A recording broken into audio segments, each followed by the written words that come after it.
Well,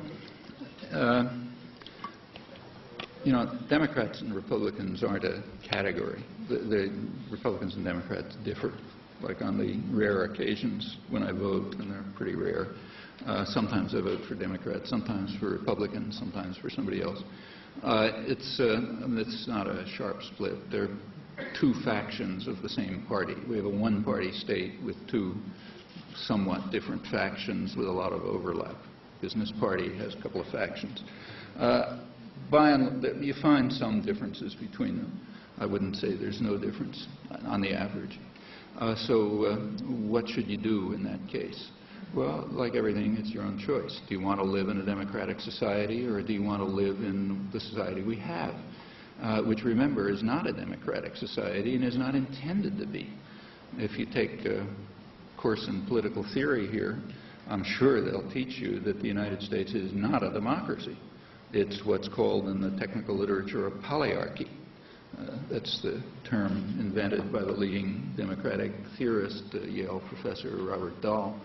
But the idea is old. It goes way back to James Madison and the foundation of the Constitution. A polyarchy is a system in which power resides in the hands of those who Madison called the wealth of the nation, the responsible class of men, and the rest of the population is fragmented, distracted, allowed to participate. Every couple of years they're allowed to come and say, yes, thank you, why don't you continue for another 4 years? And they have a little choice among the responsible men, the wealth of the nation. That's the way the country was founded. It was founded on the principle explained by Madison in the Constitutional Convention that the primary goal of government is to protect the minority of the opulent against the majority. And then the Constitution was designed to sort of ensure that. There's been a lot of struggle about it over the years. You know, a lot of victories have been won by the public, so it's not the same as it was 2 centuries ago. But that remains. It remains the elite ideal, and it's a constant struggle. And most of the population is well aware of it. So, for example, take the November 2000 election. There was a lot of, among intellectuals, educated people, you know, university professors and people like that, there was a great deal of outrage about the stolen election, and article after article about the Supreme Court shenanigans and, you know, Florida, this and that, and so on. If you read through that literature, which was vast, you notice there's a constant refrain. Nobody could understand why the public didn't care. You know, the public is a game among intellectuals. The public just didn't care. So, okay, the election was stolen. Who cares? It was never an issue among the public. Why wasn't it an issue? Well, you know, if you look at, this is a very heavily, the attitudes in the United States are very carefully monitored. Business wants to know what people are thinking. And in fact, there is, for example, at Harvard, at the Kennedy School of Government, a project called the Vanishing Voter Project, where they study closely the attitudes of people towards the government. It turns out on the eve of the election, so like before the election, you know, before Florida and the Supreme Court, about 75% of the population didn't think there was an election going on at all, at least as far as they were concerned. Their attitude towards the thing happening was that it's some kind of a business with involving rich contributors, political leaders, and the public relations industry, which is training candidates to say meaningless words that they don't understand, that they think will maybe pick up a few more votes. Well, that's only 75% of the public. So, of course, they didn't care very much, you know, if the Supreme Court happened to hand it over to one of them rather than the other. In fact, most people voted against their own interests, and consciously, because they knew it didn't matter much.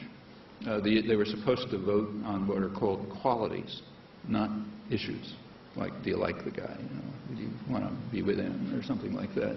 You want to have a drink with him in a bar, you know, something like that. That was the issue in the election.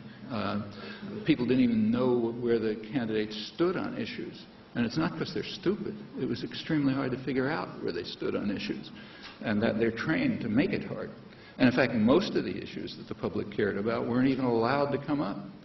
So the major issues, if you look at public concerns, the major issues have to do with economic affairs, international economic affairs, what's misleadingly called globalization and the trade deficit and job security and things like that.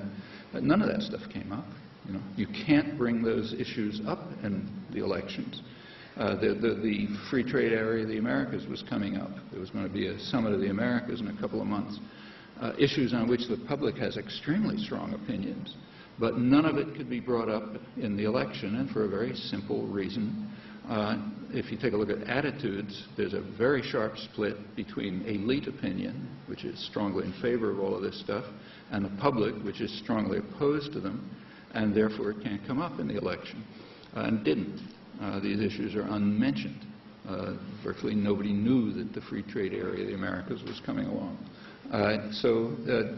What do you do? Well, you have to decide whether you want to live in a democratic society or not. If you want to live in the kind of society that, say, Madison envisioned, okay, that's a choice. But certainly not necessary. Over the last couple of hundred years, there has been a very substantial extension of the right of the population, of the ability to participate and make a difference. It's not overwhelming, and there's always a struggle to beat it back, but there's no reason why that can't continue. And that's the alternative. It's not a matter of naming one party or another, but just changing the whole framework in which politics persists, largely because of the extremely narrow concentration of economic power, which removes from the public arena most decisions that belong there. There's a major effort underway right now to reduce it even further. Well, you don't have to accept this.